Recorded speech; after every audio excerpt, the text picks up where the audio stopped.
কাঁচামরিচ বর্তমানে কেজি 300 টাকা কেজি, 250 গ্রাম 70 টাকা। হ্যাঁ ওইটা আর বেশি ছিল, আর একবার 1200 টাকা কেজি বন্ধ হয়েছিল। ওখানে আমদানি কম, মনে হয় আইব 10 টন, আয় 3 টন 2 টন, মানে বাজার গেলে তো আমরা ভাগে পাই না, বুঝলেন না, আমদানি খুব কম।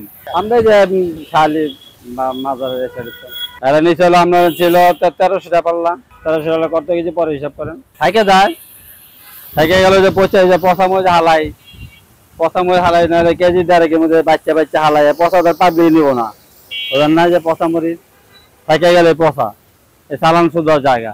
টমেটো কেজি হলো 140 টাকা কেজি, শসা কেজি অনেক 120 টাকা, লেবু 20 টাকা, বড়ডি 15 টাকা, সরুডি, এটা হলে আমদানির বিক্রি, বুঝলেন না। শসা কালকে গতকালকে ছিল 180 টাকা কেজি, আজকে আবার দাম কমে আছে 120 টাকা কেজি। কালকে আমদানি কম ছিল, বহুত আমদানি কম ছিল।